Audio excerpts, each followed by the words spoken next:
앞으로 뉴저지주에서도 모든 공식 문건에 오리엔탈이라는 단어가 사라집니다.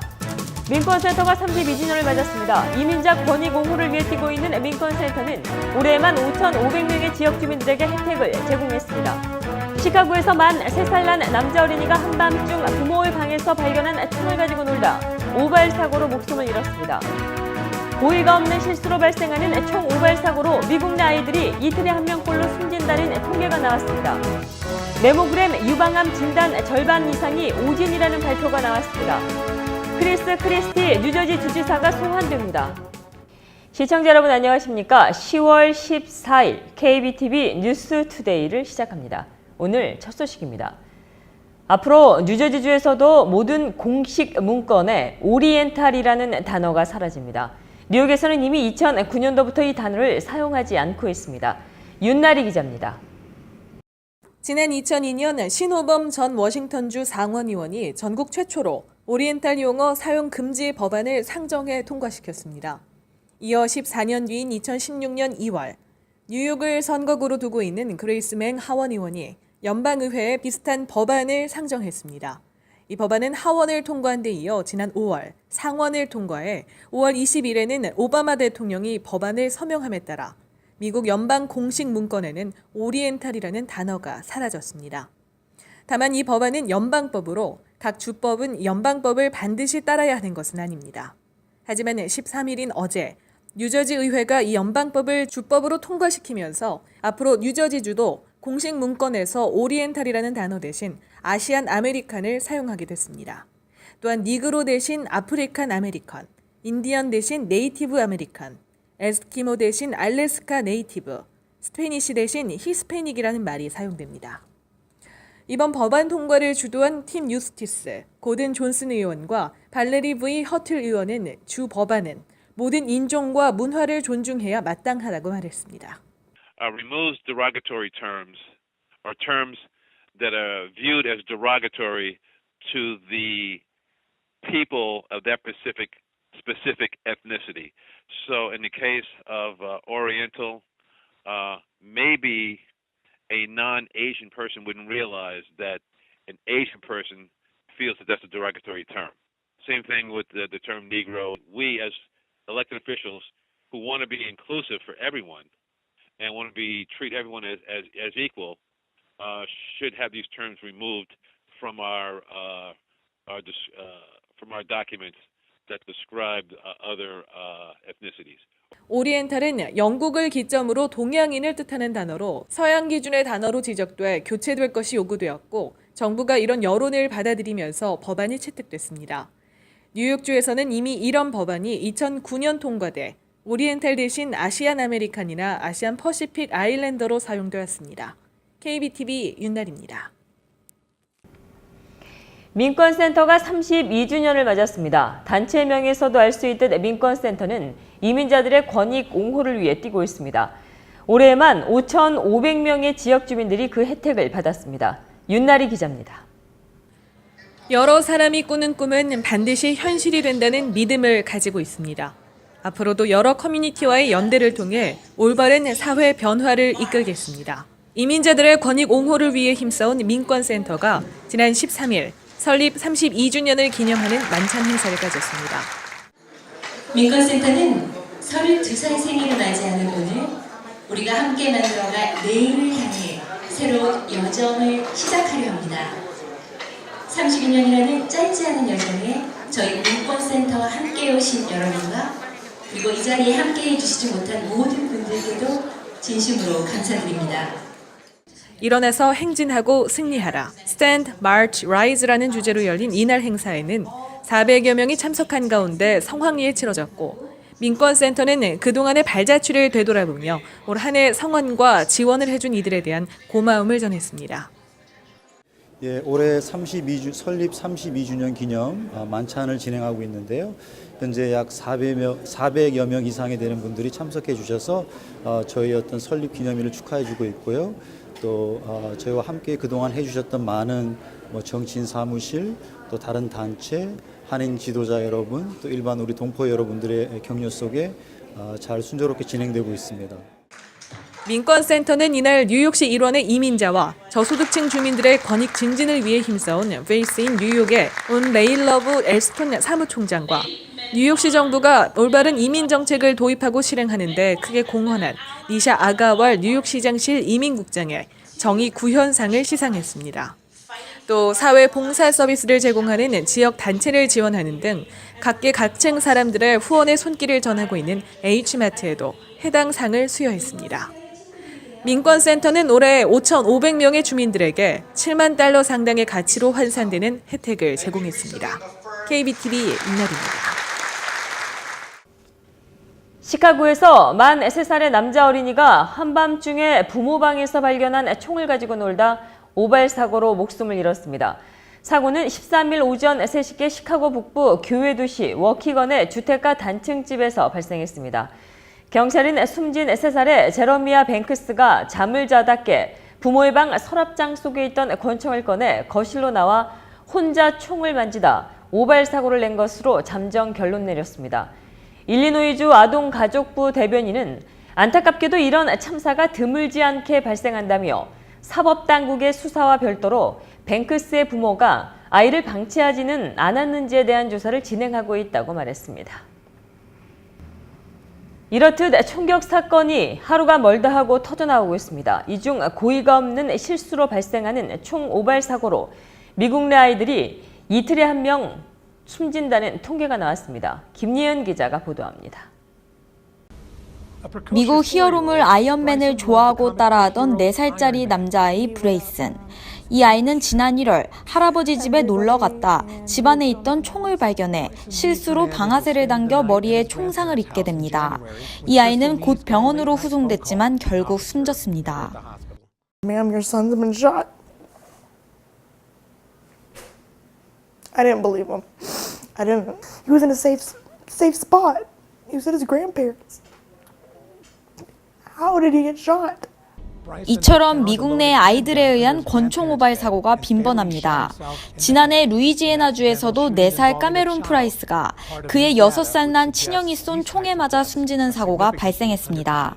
이날 6세 남자아이가 모텔 안에서 우연히 발견한 총에 방아쇠를 당겨 난사된 총에 4살 친동생이 총상을 입어 숨졌습니다. 오늘 공개된 AP통신과 USA 투데이 네트워크가 합작으로 연구한 발표에 따르면 2014년 한 해에만 권총 오발 사고로 113명의 아이가 숨졌습니다. 이는 미 연방정부가 공개한 74명의 아이 사망자 수보다도 훨씬 많은 수치입니다. 즉, 미 당국이 공개한 수치보다 실제 총기 오발 사고로 사망하는 아이 수는 훨씬 많다는 설명입니다. AP통신과 USA가 공개한 또 다른 자료인 2014년부터 올해 상반기 6월까지 권총 오발 사고로 숨진 아이는 총 326명.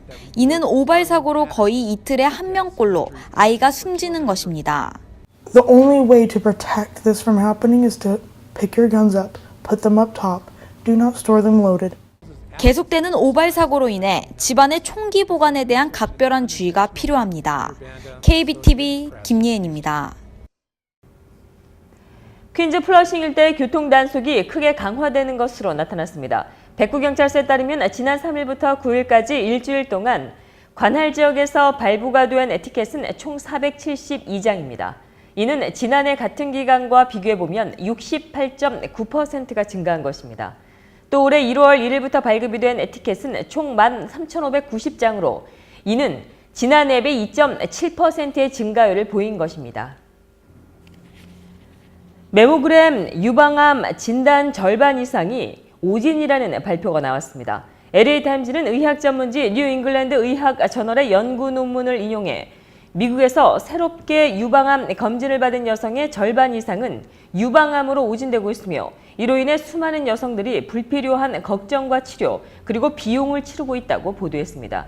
이 연구에 따르면 메모그램의 가치는 심각하게 과장돼 있으며 유방암 여성의 생존율을 높인 것은 보다 효율적인 치료법이 개발됐기 때문이라고 분석했습니다. 결국 메모그램으로 해롭지 않은 작은 종양도 발견해 불필요한 치료를 하면서 죽지 않을 수도 있는 사람이 유방암으로 죽는 경우가 점점 늘어나고 있다는 것이 이번 연구에 참여한 연구진들의 결론입니다. UCLA 암 전문의 패트리샤 겐스 박사는 지금까지 하던 대로 계속해서 검진을 한다면 더 많은 사람들이 불필요한 치료로 내몰리게 된다며 메모그램 효과에 대한 과대한 믿음은 수정돼야 한다고 강조했습니다. 크리스 크리스티 뉴저지 주지사가 소환됩니다. 이는 그동안 말이 많았던 브리지게이트 스캔들과 관련한 것으로 지난달 티넥 주민들이 공권력을 남용했다며 크리스티 주지사를 형사고발했고 어제 뉴저지주 지방법원 로이 맥기디 판사가 이 고발을 받아들인 겁니다. 이 고발은 지난 2013년 9월 크리스티 주지사 참모들이 포트리 시장에게 정치적으로 보복하기 위해 포트리와 조지 워싱턴 브릿지를 연결하는 진입로를 고의적으로 나흘간 폐쇄한 행위에 대한 내용이 주를 이루고 있습니다. 크리스티 주지사도 알고 있었고 이를 방관했다는 게 그 이유입니다. 만약에 이번 재판에서 크리스티 주지사의 공권력 남용 혐의가 입증이 된다면 5년에서 10년형에 처해질 수 있습니다. 그동안 크리스티 주지사는 일명 브릿지게이트에 연루되어 있는 한간의 이야기가 거짓이라며 이를 완강히 부인해왔던 터라 앞으로의 움직임에 관심이 쏠립니다. 크리스티 주지사는 오는 23일 오전 9시에 법원에 출두할 예정입니다. 오늘 미 대선 후보 힐러리 클린턴이 엘렌 드제너러스 쇼에 출연해 지난 9일 열린 대선 2차 TV 토론 얘기를 나눴습니다. 김예은 기자가 보도합니다. 민주당 대선 후보 힐러리 클린턴이 오늘 오후 방영된 엘렌 드제너러스 쇼에 출연했습니다. 그녀는 지난 9일 세인트루이스에 소재한 워싱턴 대학교에서 열린 대선 2차 토론에 대한 느낌과 상대편 후보인 도널드 트럼프 등을 언급했습니다. I had several reactions. First, it was clear that my opponent, Donald Trump, was going to try to, dominate the space almost to the exclusion of the people who were sitting there. I mean, they were sitting there so that we could talk to them and that they could ask questions, we would then answer. And 더불어 힐러리 클린턴 민주당 대선 후보는 공화당 대선 후보 도널드 트럼프가 대선 2차 토론 당시 그녀가 말할 때 계속 뒤를 쫓아 언짢았다고도 언급했습니다. And so he was really trying to dominate and then literally stalk me around the stage. And I would just feel this presence behind me. And I thought, whoa, this is really weird. Yeah. And so I was just trying to stay focused. 힐러리 클린턴 민주당 대선 후보는 도널드 트럼프 공화당 대선 후보의 성추문, 음담 패설 등으로 이미 판세가 그녀에게 기울어 그녀의 승리를 점치는 의견에 대해서는 동의하지 않는다고 전했습니다. 이는 그녀가 도널드 트럼프 공화당 후보가 예상을 할 수 없는 인물이기 때문에 선거 마지막 날까지 지켜봐야 할 것 같다고 덧붙였습니다. KBTV 김예은입니다. 한국 소식입니다. 한국 정부가 한일 위안부 합의에 대한 일부 피해자들의 반대 속에 자금 지원 사업을 시작합니다. 화해치유재단은 14일 제6차 이사회를 열고 일본군 위안부 생존 피해자 46명 중에 일본에 돈을 받겠다고 의사를 밝힌 29명에게 조속히 현금을 지급하기로 했다고 밝혔습니다. 생존 피해자 1인당 한화로 1억 원이 지급되며 사망 피해자에게는 한화 2천만 원 규모의 현금이 각각 지급됩니다. 이와 관련 일본 정부는 일본군 위안부 피해자의 현금 지급을 환영한다는 입장을 밝힌 것으로 알려졌습니다. 한편 이번 한국 정부의 위안부 지원 사업은 피해자 11명이 한일 합의에 반대하며 이번 돈에 대한 수령을 거부하고 있는 상황에서 강행된 것으로 향후 논란이 거세질 전망입니다.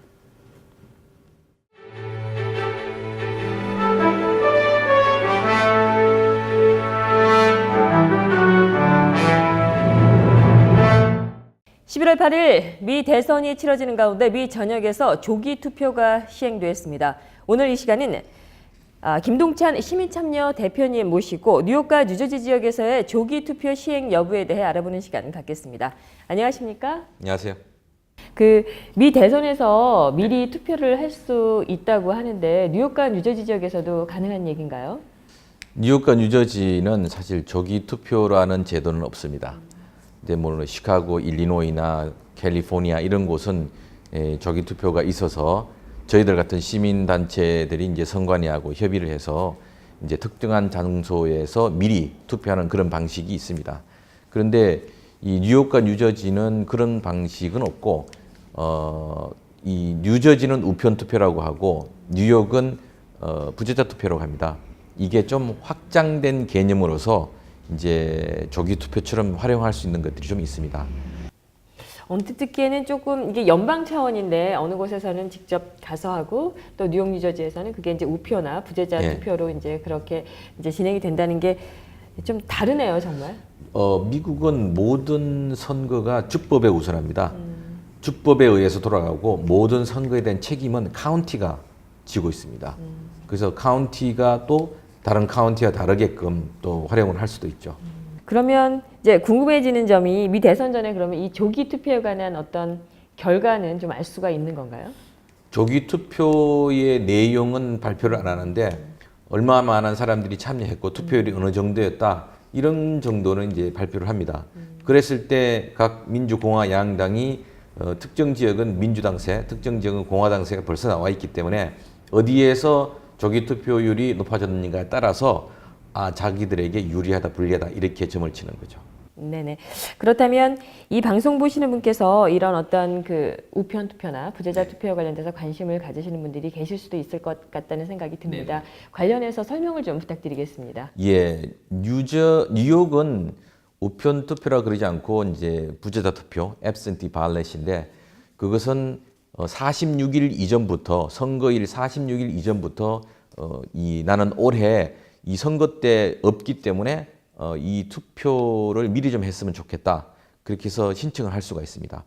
단 언제까지 해야 되냐면 선거일 7일 전까지 내가 신청하는 이 부재자 투표를 신청하겠다라는 게 도착을 해야 됩니다. 그리고 그것을 가지고 이제 메일을 받으면 집에서 투표를 미리 할 수가 있거든요.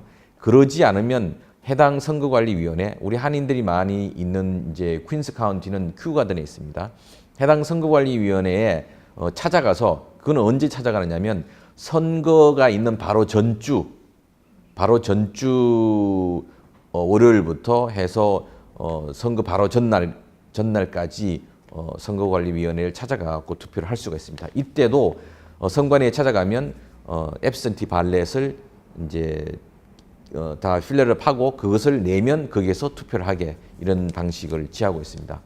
그리고 뉴저지는 이제 이 부재자 투표라고 하지 않고 우편 투표라고 하고 있거든요. 뉴저지도 이제 캘리포니아처럼 우편 투표를 높이겠다 이런 걸 하고 있고, 그리고 뉴저지는 그게 상당히 많이 활성화되어 있습니다. 그래서 우편 투표를 통해 갖고 한 번만 신청하면 매년 집에서 이제 우편 투표로 할 수가 있거든요. 근데 그런 제도의 연장선으로서 선거관리위원회에 보통 한 30일 전부터 가면 투표를 할 수 있다. 그다음에 그 투표는 선거가 다가왔을 때 언제든지 가서 투표를 할 수가 있다. 이렇게 이제 이야기하는데 그 기간은 상황에 따라서 조금씩 틀린 걸로 알고 있어요. 그래서 가기 전에 반드시 해당 선관위에 문의를 해보면 내가 지금 가서 투표를 할 수 있는가 하면 거기서 할 수 있다는 답을 준다고 그렇게 들었습니다. 지난번 그 정승진 19선거구 뉴욕주 상원 그 민주당 예비 투표에서도 우리가 이제 불거졌던 내용이긴 합니다. 이 한인분들께서 막상 투표를 하러 가셨는데 지역구가 틀려서 못하고 이제 돌아오셨다. 뭐 이런 얘기를 조금 우리가 이제 뭐 이렇게 많이들 얘기를 하셨는데요. 이 부분에 대해서 한번 조금 짚어주셨으면 좋겠습니다. 예비 선거에 참여하려면 반드시 정당 가입을 해야 됩니다. 그리고 이 퀸즈 지역은 그 정당 가입을 하더라도 대부분 민주당만 예비선거가 있고 공화당은 그 예비선거가 없습니다. 그리고 예비선거가 있는 민주당도 현역에 도전하는 당 내에 도전자가 있을 경우에만 예비선거를 하는 경우거든요. 그래서 이번 정성진 후보가 나왔던 상원 16지역구 같은 경우는 계속해서 이제 그 당 내에서 도전하는 사람이 있으니까 선거가 있었는데 그 이외의 지역은 사실 거의 선거가 없었습니다. 그래서 그날 16지역구라고 생각하고 갔는데 11지역구였어요. 토니 아벨라 지역구. 그래서 이 뉴욕주에서는 예비선거에 참여하시려면 반드시 정당 선택을 하셔야 됩니다. 정당 선택을 하지 않으면 예비선거에 참여할 수가 없고, 내가 정당 선택한 것을 바꾸고자 한다 그러면 올해 본선거가 있기 이전에 바꿔야만 내년도 예비선거에서 바뀐 정당으로 그 예비선거에 참여할 수가 있습니다. 네, 이제 정말 대선이 얼마 남지 않았습니다. 예. 네, 우리 한인분들께 한 말씀 좀 해주시죠. 예, 매년 선거 때만 되면 이제 저도 이렇게 언론사에 나와갖고 꼭 투표에 참여해 주십사 이런 이제 부탁을 드리는데 아직 한인들이 가야 할 길들이 멀었습니다. 유권자 등록률도 그렇고 투표 참여율도 그렇고, 그렇지만 이번 대선을 맞이해서 우리 동포들이 유권자 투표율을 확 높여주는 그러한 선거가 될 수 있기를 기대합니다. 그러므로서 지역 정치인들에게 우리 한인들의 존재감을 보이고 또 그 존재감이 다음 후대들에게 큰 유산으로 남겨질 수 있기 때문입니다. 이번 11월 8일 있는 미국 대통령 선거에 우리 동포들 한 분도 빠짐없이 투표에 참여하시길 부탁드리겠습니다. 오늘 말씀 감사합니다. 네, 여기까지 드릴게요. 네. 네.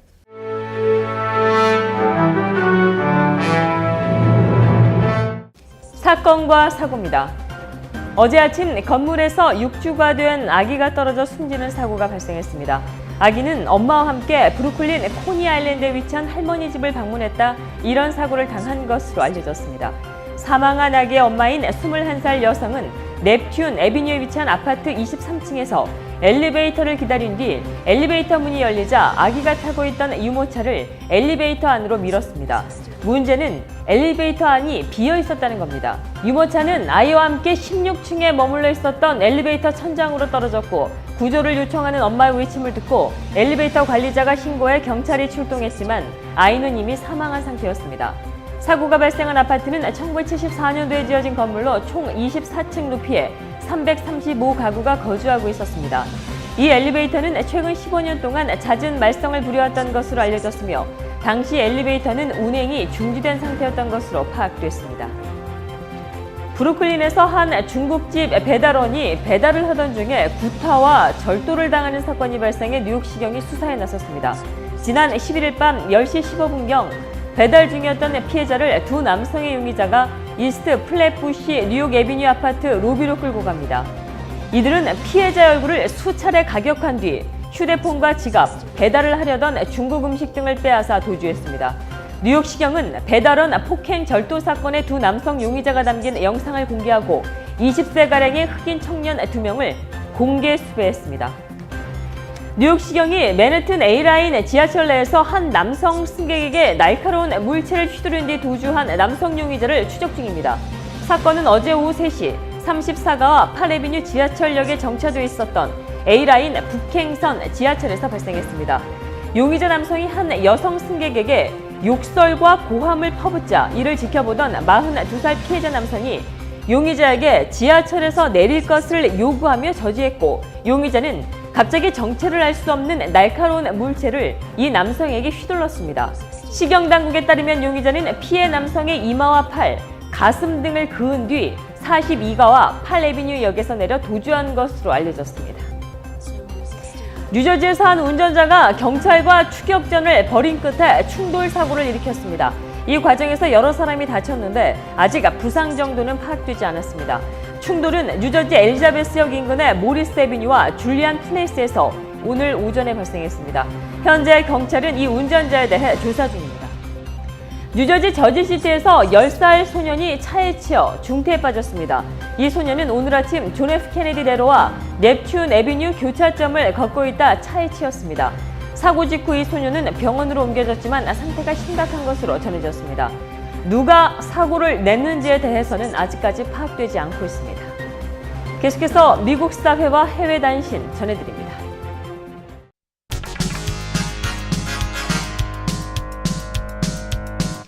힐러리 클린턴 민주당 후보와 도널드 트럼프 공화당 후보 중에 누가 차기 대통령으로 뽑히더라도 미국 경제가 4년 내에 침체에 빠질 가능성이 60%에 달한다는 경제 전문가들의 전망이 나왔습니다. 월스트리트저널은 지난 7일부터 11일까지 학계와 업계, 금융계에 종사하는 이코노미스트 59명을 대상으로 설문 조사한 결과 앞으로 4년 내에 미국 경기가 침체할 확률이 60%로 예상됐다고 13일 보도했습니다. 지카 바이러스 확산과 허리케인으로 몸살을 앓은 플로리다주에서 새로운 지카 창궐 지역이 발견되었습니다. 릭 스콧 플로리다 주지사는 이날 마이애미시 북쪽 63번가와 79번가 사이의 지역에서 현재 지카 바이러스가 확산하고 있다고 발표했습니다. 이 지역에서 지카에 감염된 남성 3명과 여성 2명 등 총 5명 중 거주민은 3명으로 알려졌습니다. 프란치스코 교황을 배출한 예수회가 사상 처음으로 중남미 출신 신부를 지도자로 선출했습니다. 전 세계에서 모인 예수회 신부들은 14일 교황청에서 회동해 베네수엘라 출신의 아르투로 소사 신부를 은퇴한 전임 지도자 아폴로 니콜라스의 뒤를 이을 새로운 수장으로 뽑았습니다. 이로써 예수회 소속의 프란치스코 교황이 2013년 사상 첫 번째 중남미 출신 교황으로 선출된 데 이어 그동안 유럽 출신의 수장만이 존재했었던 예수회도 역사상 처음으로 중남미 지도자를 수장으로 맞이하기도 했습니다. 골드만삭스가 미국의 일반 소비자를 대상으로 온라인 대출을 시작했습니다. 골드만삭스의 온라인 대출 플랫폼인 마커스는 골드만삭스의 소비자 금융업 진출에서 핵심적입니다. 골드만삭스는 비싼 지점이 없이 인터넷을 통해 고객과 사업하기 때문에 전통적인 은행과 비교해서도 유리하다고 보고 있습니다. 이미지나 사진을 공유, 검색, 스크랩할 수 있는 소셜 네트워크 서비스 핀터레스트의 이용자가 가파르게 늘고 있습니다. 핀터레스트는 13일 매월 최소 한 번 접속하는 이용자가 1억 5천만 명에 돌파했다고 밝혔습니다. 지난해 9월 기준 핀터레스트의 이용자가 1억 명이었던 것을 고려하면 1년 사이에 50%가 늘어난 것입니다. 월스트리트저널은 미국만 놓고 보면 핀터레스트의 이용자가 트위터의 이용자를 추월했다고 전했습니다. HP가 퍼스널 컴퓨터와 프린터 시장의 수요 부진 속에 비용 절감을 위해 앞으로 3년간 3천에서 4천 명을 감원할 계획입니다. 이 같은 해고는 2017년에서 2019년 회계연도에 이루어질 것이라고 AP는 공시했습니다. 월스트리트저널에 따르면 AP는 이 같은 해고로 2020년 회계연도부터 연간 2억에서 3억 달러를 절감할 수 있을 것으로 기대했습니다. 머리가 붙은 채 태어난 샴 쌍둥이가 16시간의 대분리수술 끝에 서로 마주볼 수 있게 되었습니다. 수술 대상이었던 샴 쌍둥이는 1살 제이든 맥도널드와 아니아스 맥도널드로 이 두 쌍둥이는 서로 머리 윗부분이 붙은 채 태어났습니다. 수술을 진행한 병원 측에 따르면 이들 형제처럼 머리가 붙은 샴 쌍둥이가 태어날 확률은 100만 분의 1입니다. 오늘 밤 맨해튼 소에서 열린 노숙자 모델 이색 패션쇼가 4주년을 맞았습니다. 이 패션쇼는 쇼가 시작된 이래로 2만 달러의 기금을 모았습니다. 이 기금은 모두 여성 노숙자 쉼터의 노숙인들을 위해 사용될 예정입니다. 환율과 증시 이어집니다.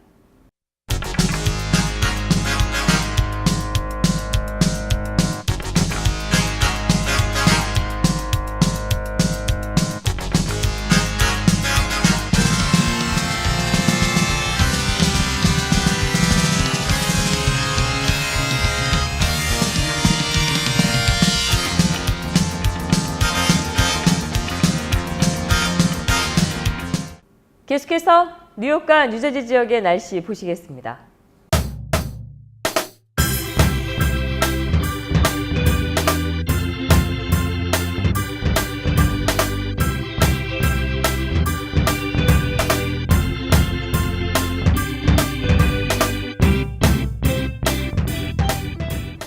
오늘 맑고 푸른 하늘 아래 볕이 강하게 내리쬐는 하루였습니다. 주말 동안에도 쾌청한 하늘에 공기도 깨끗해서 야외 나들이 가기 좋은 날씨 될 것으로 보입니다. 토요일인 내일 눈이 부실 만큼 가을볕이 강하겠습니다. 내일 낮 최고 기온 화씨 66도, 섭씨 19도, 밤 최저 기온 화씨 54도, 섭씨 12도 예측됩니다. 16일인 일요일도 대체로 볕이 기분 좋게 내리쬐는 가운데 기온도 다소 올라 화씨 70도 안팎에 머물면서 따뜻하겠습니다. 하지만 늦은 저녁부터는 구름이 점차 많이 껴 소나기 내릴 것으로 보입니다. 이날 낮 최고 기온 화씨 71도, 섭씨 22도, 밤 최저 기온 화씨 62도, 섭씨 17도로 예상됩니다. 17일 월요일은 오전 중 소나기 내릴 가능성이 있습니다. 이후 흐렸던 하늘이 점차 갤 것으로 보입니다. 밤에도 기온이 다소 올라 따뜻한 가을 날씨 되겠습니다. 이날 낮 최고 기온 화씨 78도, 섭씨 26도, 밤 최저 기온 화씨 64도, 섭씨 18도로 예상됩니다. 18일인 화요일은 대체로 화창하고 맑겠습니다. 이날 낮 최고 기온 화씨 80도, 섭씨 27도 가까이 올라 무척 따뜻하겠습니다. 밤 최저 기온 화씨 66도, 섭씨 19도 예상됩니다. 이번 주말 날씨 쾌청에 가을 산행 떠나시기 좋겠습니다. 주말 이후 다음 주부터는 기온이 올라가 더 따뜻한 한 주 될 것으로 보입니다. 날씨였습니다. 이상으로 10월 14일 보내드린 KBTV 뉴스 투데이를 모두 마치겠습니다. KBTV 뉴스 투데이를 시청해 주셔서 고맙습니다. 좋은 주말 되십시오.